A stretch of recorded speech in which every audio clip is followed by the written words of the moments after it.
Hello everybody, my name is Nick Angel and welcome to my presentation about how technology has changed from then to now. All of the information within this PowerPoint is derived from an interview I had with my father who was born around the 1970s. Without further ado, let's get started. Through time and time again, technology will never cease to advance. It has changed pretty substantially, even only through a couple of decades ago. Technology isn't the only thing that changes. Another thing that changes alongside technology is the people who advance it. This allows for more channels of communication. And while communications have, of course, advanced, this begs the question of, has communication changed for the better or for the worse? At around the 70s, technology was quite different, and some may say that back then things were harder due to limitations, but here are some advantages that those limitations actually had. You could only watch shows and listen to radio live, and there were no videos on demand, or as we call them, VODs. Now, listening and watching things live can actually seem more special and meaningful because, well, you're forced to listen to them live. FM and cable gave people the hope that there could be more channels.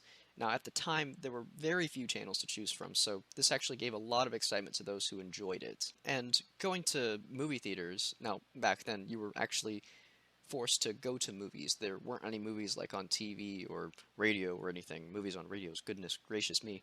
But movie theaters gave an entire different experience. You get to go in, you get to have some food, you get to sit down with your friends.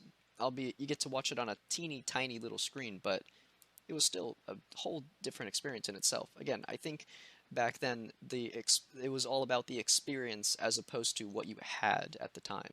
Now, in terms of the challenges that went into the limitations of this technology in the 70s, families were totally limited to only radios and TV as their only form of digital media that they could listen to.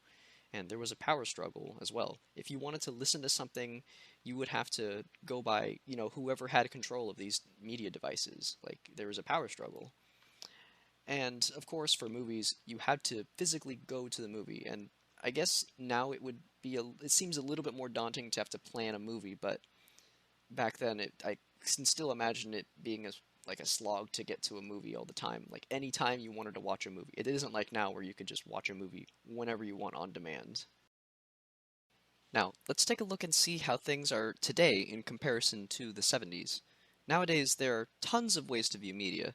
Now we have phones, computers, VODs, and I think even consoles, in addition to what was available to the 70s. So, like TV and radio. We still have that, but it's not as common as these other things.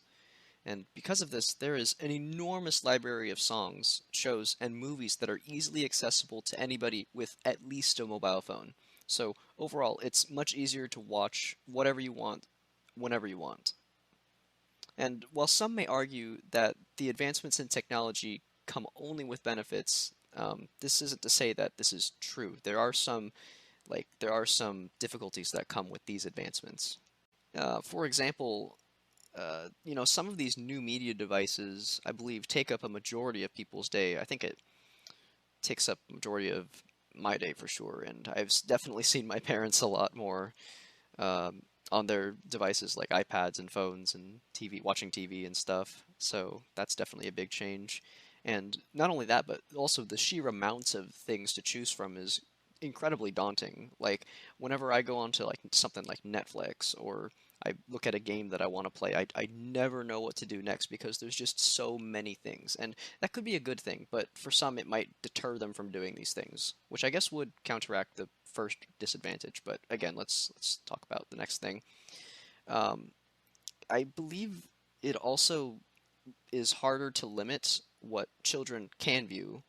Like, there's just so many things that it's definitely hard to say, oh, this thing is child friendly versus this thing is absolutely 100% not child friendly. And I think back in the day, or back in the 70s ish, it was a little bit easier to do that. Like, the ratings were a little bit more strict in that sense.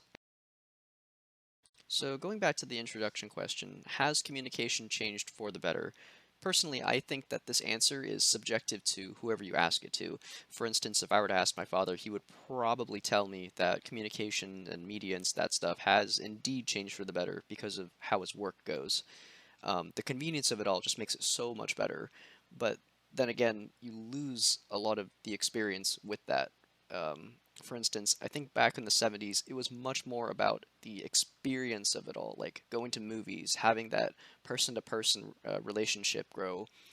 Whereas nowadays, you're so busy doing this other stuff that you don't have much, you're not really, there's no need to do that other, like, this extra experience stuff.